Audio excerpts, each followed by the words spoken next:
Hello students, welcome back to Plus 2 Economics Online Classroom Part 2 Macroeconomics First Chapter Introduction to Macroeconomics സ്ഥൂല സാമ്പത്തിക ശാസ്ത്രത്തിന് ഒരു ആമുഖം എന്ന ചാപ്റ്ററിലെ പ്രീവിയസ് ക്വസ്റ്റ്യൻസ് ആൻഡ് ആൻസേഴ്സ് ആയിരുന്നു ഡിസ്കസ് ചെയ്തുകൊണ്ടിരുന്നത്. 1 mark and 2 mark questions and answers discuss ചെയ്തു. 1 മാർക്കിനുള്ളതും 2 മാർക്കിനുള്ളതുമായ ചോദ്യോത്തരങ്ങളായിരുന്നു discuss ചെയ്തിരുന്നത്. ഇന്നത്തെ ക്ലാസ്സിൽ 3 മാർക്ക് ക്വസ്റ്റ്യൻസ് ആൻഡ് ആൻസേഴ്സ് 3 മാർക്കിനുള്ള ചോദ്യോത്തരങ്ങളാണ് ഡിസ്കസ് ചെയ്യാൻ വേണ്ടിയിട്ട് പോകുന്നത്. ഒന്നാമത്തെ ചോദ്യം ശ്രദ്ധിച്ചോളൂ. Prepare a note on macro economics. സ്ഥൂല സാമ്പത്തിക ശാസ്ത്രത്തെക്കുറിച്ച് ഒരു കുറിപ്പ് തയ്യാറാക്കുക. അതായത് മാക്രോ എക്കണോമിക്സ്, അതിൻ്റെ ബാക്ക്ഗ്രൗണ്ട്, അതിൻ്റെ മീനിങ് ഒക്കെ ഇതൊക്കെ ഉൾക്കൊണ്ടുകൊണ്ട് അതിനെക്കുറിച്ചൊരു നോട്ട്, ഒരു കുറിപ്പ് തയ്യാറാക്കാനാണ് ചോദിച്ചിട്ടുള്ളത്. Okay, macro economics deals with the aggregate economic variables of an economy. ഒരു സമ്പദ് വ്യവസ്ഥയിലെ ഗ്രൂപ്പുകളെ കുറിച്ച് അല്ലെങ്കിൽ ഒരു സമ്പദ് വ്യവസ്ഥയെ മുഴുവനായിട്ട് എടുത്ത് പഠിക്കുന്നതാണ് സ്ഥൂല സാമ്പത്തിക ശാസ്ത്രം. നമുക്കറിയാം അല്ലെ, സ്ഥൂല സാമ്പത്തിക ശാസ്ത്രം ഒറ്റപ്പെട്ട അളവുകളെയല്ല, മറിച്ച് ആ അളവുകളുടെ കൂട്ടത്തെയാണ് കൈകാര്യം ചെയ്യുന്നത്.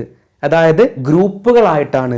ഒരു വ്യക്തിയെക്കുറിച്ച് അല്ലെങ്കിൽ ചെറിയ യൂണിറ്റുകളെ കുറിച്ചല്ല പഠിക്കുന്നത്, മറിച്ച് ഒരു കൂട്ടം, ഒരു ഗ്രൂപ്പിനെ കുറിച്ചാണ് മാക്രോ എക്കണോമിക്സിൽ പഠിക്കുന്നത്. ഓക്കെ, ഇവിടെ നിങ്ങൾ എഴുതേണ്ട കാര്യങ്ങൾ മാക്രോ എക്കണോമിക്സ് സ്ഥൂല സാമ്പത്തിക ശാസ്ത്രത്തിന്റെ മീനിങ്, നിർവചനം എന്താണെന്ന് എഴുതി വെക്കണം. അതുപോലെ മാക്രോ എക്കണോമിക്സ് സ്ഥൂല സാമ്പത്തിക ശാസ്ത്രം ഉയർന്നു വരാൻ കാരണമായ ആ ഒരു സംഭവ വികാസം നമ്മൾ പഠിച്ചിരുന്നു അല്ലെ, emergence of macro economics. 1929 to 1930 great depression, വൻ സാമ്പത്തിക മാന്ദ്യത്തിന് ശേഷമാണ് ലോകത്ത് മാക്രോ എക്കണോമിക്സ്, അതായത് സ്ഥൂല സാമ്പത്തിക ശാസ്ത്രം എന്ന പുതിയൊരു ശാഖ രൂപപ്പെടുന്നത്. ഓക്കെ, അവിടെ JM കെയ്ൻസ്, ജോൺ മൈനാർഡ് കെയ്ൻസിനെ കുറിച്ച് നിങ്ങൾ എക്സ്പ്ലെയിൻ ചെയ്യണം. ഓക്കെ, അദ്ദേഹത്തിന്റെ പേര് നിങ്ങൾ അവിടെ നോട്ട് ചെയ്യണം. അതുപോലെ അദ്ദേഹത്തിന്റെ പബ്ലിക്കേഷന്റെ പേര് the general theory of employment, interest and money, തൊഴിൽ, പലിശ, പണം എന്നിവയുടെ പൊതു സിദ്ധാന്തം. 1936 ഈ ഒരു ബുക്ക് പബ്ലിഷ് ചെയ്തിട്ടുള്ളത്.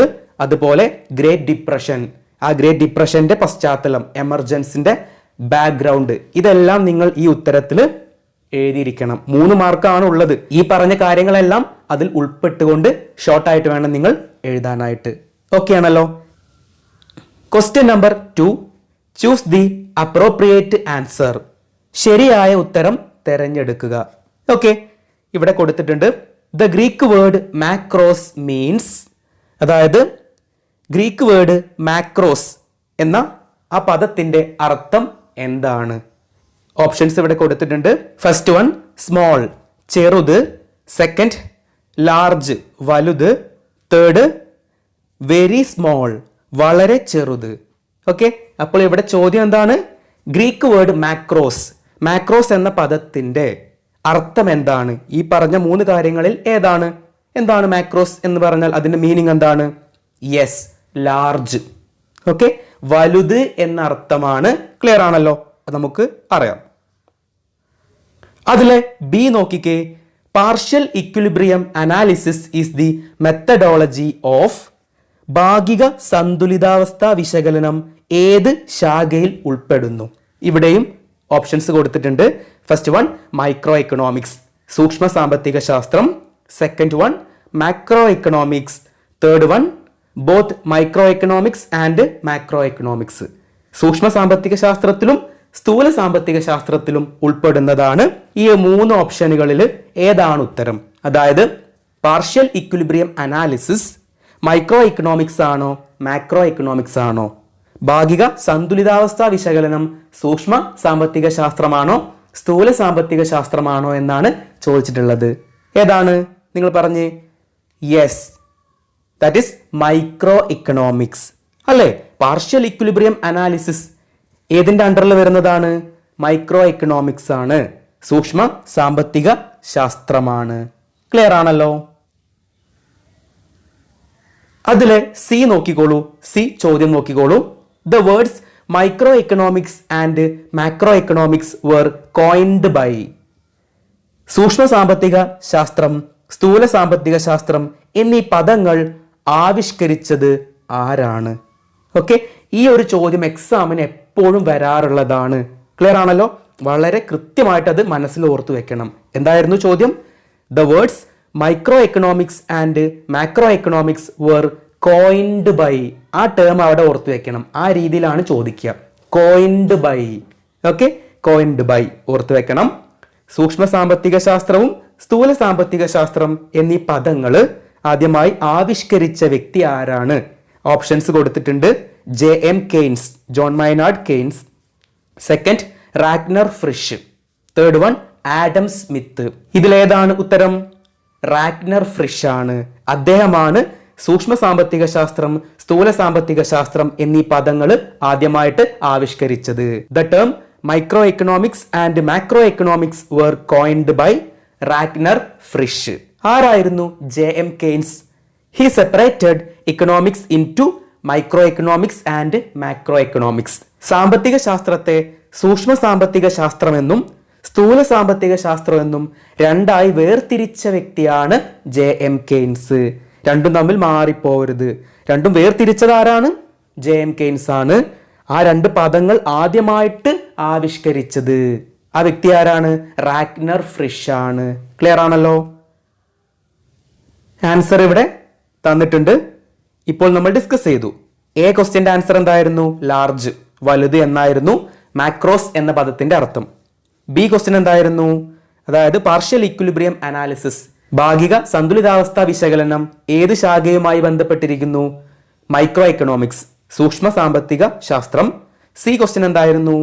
The term micro economics and macro economics were coined by Ragnar Frisch ആണ്.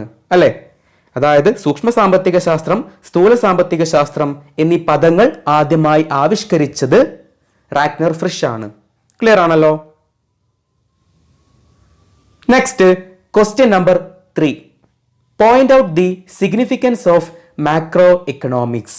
സ്ഥൂല സാമ്പത്തിക ശാസ്ത്രത്തിന്റെ പ്രാധാന്യം എന്തെല്ലാമാണ്? പോയിന്റ് ഔട്ട് ചെയ്യുക. ഓക്കെ, അതായത് മാക്രോ എക്കണോമിക്സിന്റെ ഇമ്പോർട്ടൻസ് പഠിച്ചിട്ടുണ്ട്. ഓർമ്മയുണ്ടായിരിക്കും എന്ന് വിചാരിക്കുന്നു. നിങ്ങൾക്ക് ഞാൻ നോട്ട്സ് തന്നിട്ടുണ്ടായിരുന്നു. First importance, it helps to understand the functioning of the economy. സമ്പദ് വ്യവസ്ഥയുടെ പ്രവർത്തനത്തെ മനസ്സിലാക്കാൻ സാധിക്കുന്നു. അതാണ് ഒന്നാമത്തെ ഇമ്പോർട്ടൻസ്, ഒന്നാമത്തെ പ്രാധാന്യം. രണ്ടാമത്തേത് എന്തായിരുന്നു? It is helpful in comparison. താരതമ്യ പഠനത്തിന് സഹായിക്കുന്നു. പോയിന്റ്സുകൾ മാത്രം ഓർത്തു വെക്കുക കേട്ടോ. തേർഡ് ഇമ്പോർട്ടൻസ് നോക്കിക്കോളൂ. It is useful in planning.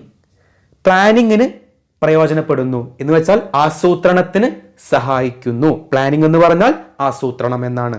Okay, fourth importance നോക്കിക്കോളൂ. It is helpful in studying growth and development. വളർച്ച, വികസനം എന്നിവ പഠിക്കുന്നതിന് സ്ഥൂല സാമ്പത്തിക ശാസ്ത്രം സഹായിക്കുന്നു. അഞ്ചാമത്തെ ഇമ്പോർട്ടൻസ് നോക്കിക്കോളൂ. It is helpful in studying economic fluctuations. It is helpful in formulating economic policies. സാമ്പത്തിക ഏറ്റക്കുറച്ചിലുകൾ പഠിക്കാൻ സഹായിക്കുന്നു. അതുപോലെ സാമ്പത്തിക നയങ്ങൾക്ക് രൂപം നൽകാൻ സഹായിക്കുന്നു. എന്ന് വെച്ചാൽ സാമ്പത്തിക നയങ്ങൾ, ഇക്കണോമിക് പോളിസികൾ ഉണ്ടാക്കാൻ വേണ്ടിയിട്ട് സഹായിക്കുന്നു. ഈ പോയിന്റുകളെല്ലാം ഈ ചാപ്റ്റർ എടുത്ത സമയത്ത് പോയിന്റ് ഔട്ട് ചെയ്തിട്ടുണ്ടായിരുന്നു. ക്ലിയർ ആണല്ലോ? Next question number 4. നാലാമത്തെ ചോദ്യം ശ്രദ്ധിച്ചോളൂ. Match A with B and C. അതായത് 3 കോളങ്ങൾ ഉണ്ട്, എ, ബി, സി. ഈ 3 കോളങ്ങളെയും മാച്ച് ചെയ്യുക, അതാണ് ചോദ്യം. നോക്കിക്കോളൂ, ചോദ്യം ഇതാണ്. A column, B column, C column. ഞാൻ ആദ്യം എ കോളമാണ് വായിക്കുന്നത്. First one, wealth of nations. Second, principles of economics. Third one, general theory of employment, interest and money. തൊഴിൽ, പലിശ, പണം എന്നിവയുടെ പൊതു സിദ്ധാന്തം. ഇത് 3ആണ് എ കോളത്തിൽ വരുന്നത്. നെക്സ്റ്റ് ബി കോളം നോക്കിക്കോളൂ. Alfred Marshall, Keynes, Adam Smith. Next C column നോക്കിക്കോളൂ. ഗ്രേറ്റ് ഡിപ്രഷൻ, വൻ സാമ്പത്തിക മാന്ദ്യം. സെക്കൻഡ് വൺ, മൈക്രോ ഇക്കണോമിക്സ്, സൂക്ഷ്മ സാമ്പത്തിക ശാസ്ത്രം. Third one father of economics, സാമ്പത്തിക ശാസ്ത്രത്തിന്റെ പിതാവ്. ഓക്കെ, ഈ ചോദ്യം നിങ്ങൾ എന്ത് ചെയ്യണം? എ ബി സി മാച്ച് ചെയ്യണം. ക്ലിയർ ആണല്ലോ? ആൻസർ കൊടുത്തിട്ടുണ്ട്. വെൽത്ത് ഓഫ് നേഷൻ ബി കോളത്തിൽ മാച്ച് ചെയ്യുന്നത് ആരാണ്? ആഡം സ്മിത്ത് അല്ലെ? ആഡം സ്മിത്തിന്റെ പബ്ലിക്കേഷന്റെ പേരാണ് wealth of nation. And Adam Smith considered as father of economics, സാമ്പത്തിക ശാസ്ത്രത്തിന്റെ പിതാവാണ് ആഡം സ്മിത്ത്. ഒന്നാമത്തെ കാര്യം മാച്ച് ചെയ്തു. സെക്കൻഡ്, പ്രിൻസിപ്പിൾസ് ഓഫ് ഇക്കണോമിക്സ്, അത് ബി കോളം മാച്ച് ചെയ്യുന്നത് ആരാണ്? Alfred Marshall. ആൽഫ്രഡ് മാർഷലിന്റെ പബ്ലിക്കേഷൻ ആണ് principles of economics. C column match ചെയ്യുന്നത് എന്താണ്?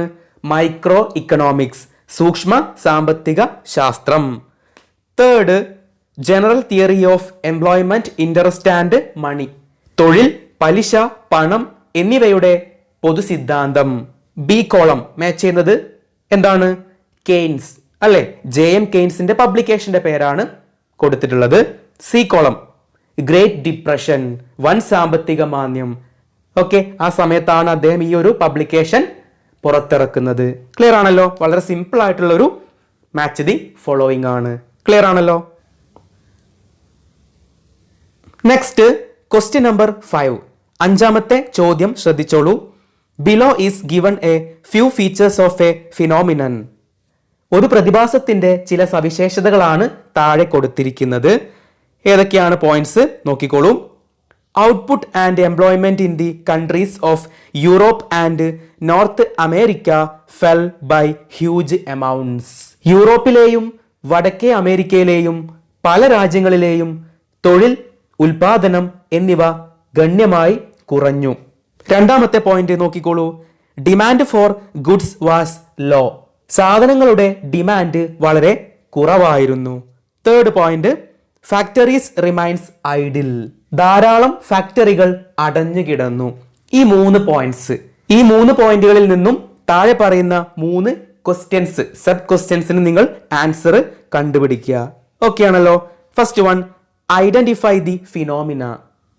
ഈ പ്രതിഭാസം ഏതാണെന്ന് തിരിച്ചറിയുക. Second, name the book that explained a solution for this crisis. ഈ പ്രതിസന്ധിക്ക് പരിഹാരം നിർദ്ദേശിച്ച ഗ്രന്ഥത്തിന്റെ പേരെന്ത്? ആ പുസ്തകത്തിന്റെ പേരെന്താണെന്നാണ് രണ്ടാമത്തെ ചോദ്യം. മൂന്നാമത്തെ sub question, identify the branch of economics emerged after this. ഇതിനെ തുടർന്ന് ആവിർഭവിച്ച അല്ലെങ്കിൽ ഉത്ഭവിച്ച സാമ്പത്തിക ശാസ്ത്ര ശാഖ ഏതാണ്? ഓക്കെ, ഇതാണ് 3 സബ് ക്വസ്റ്റ്യൻ. ഈ ഒരു ഇൻസിഡന്റ് എവിടെയായിരുന്നു നമ്മൾ പഠിച്ചിരുന്നത്? ഗ്രേറ്റ് ഡിപ്രഷൻ അല്ലെ? വൻ സാമ്പത്തിക മാന്ദ്യം ഉണ്ടായ സമയത്തായിരുന്നു. അപ്പോൾ നിങ്ങൾ നോക്കിക്കേ, ഒന്നാമത്തെ ക്വസ്റ്റ്യൻ എന്താണ്?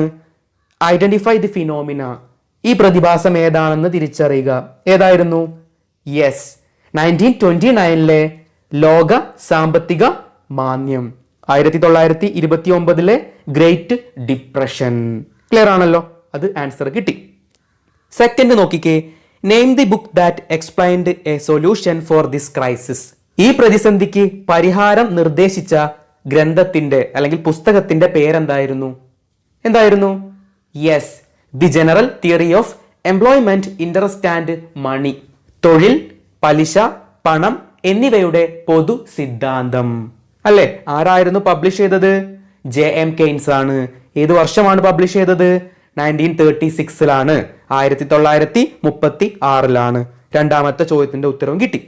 മൂന്നാമത്തെ സബ് ക്വസ്റ്റ്യൻ എന്തായിരുന്നു? Identify the branch of economics emerged after this. ഈ പ്രതിസന്ധിക്ക് ശേഷം, അതായത് വൻ സാമ്പത്തിക മാന്ദ്യത്തിന് ശേഷം സാമ്പത്തിക ശാസ്ത്രത്തിൽ ഉണ്ടായിട്ടുള്ള പുതിയൊരു സാമ്പത്തിക ശാസ്ത്ര ശാഖ ഏതായിരുന്നു? ഏതായിരുന്നു? മാക്രോ എക്കണോമിക്സ് അല്ലെ? ഈ ഒരു ഗ്രേറ്റ് ഡിപ്രഷന്റെ ശേഷമാണ് ലോകത്ത് മാക്രോ എക്കണോമിക്സ്, സ്ഥൂല സാമ്പത്തിക ശാസ്ത്രം എന്ന പുതിയൊരു ബ്രാഞ്ച് ഓഫ് ഇക്കണോമിക്സ് ഉണ്ടാകുന്നത് അല്ലെ? പുതിയൊരു സാമ്പത്തിക ശാസ്ത്ര ശാഖ ഉത്ഭവിക്കുന്നത്. ഓക്കെ, ആ കാര്യങ്ങളാണ് കൊടുത്തിട്ടുള്ളത്. First one, the great depression of 1929. Second one, general theory of employment, interest and money. Third one, macroeconomics. Clear ആണല്ലോ? അപ്പോൾ ഇന്ന് 3 മാർക്കിനുള്ള ചോദ്യോത്തരങ്ങളാണ് ഡിസ്കസ് ചെയ്തത്. എല്ലാവർക്കും കൃത്യമായിട്ട് മനസ്സിലായി കാണുമെന്ന് വിശ്വസിക്കുന്നു. ക്ലാസ്സുകൾ വീണ്ടും ആവർത്തിച്ച് കാണാൻ വേണ്ടി ശ്രദ്ധിക്കണം. അതുപോലെ റിപ്പീറ്റ് ചെയ്ത് വരുന്ന ചോദ്യങ്ങൾ നോട്ട്ബുക്കിലേക്ക് എഴുതാൻ വേണ്ടി മറക്കരുത്. കാരണം അത് തന്നെ വീണ്ടും റിപ്പീറ്റ് ചെയ്ത് വരും. അതാണ് നിങ്ങൾ അതിൽ നിന്ന് മനസ്സിലാക്കേണ്ടത്. ക്ലിയർ ആണല്ലോ?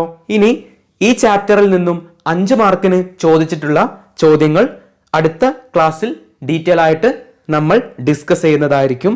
ഓക്കെ, അപ്പോൾ അടുത്ത ക്ലാസ്സിൽ നമുക്ക് വീണ്ടും കണ്ടുമുട്ടാം. Thank you so much.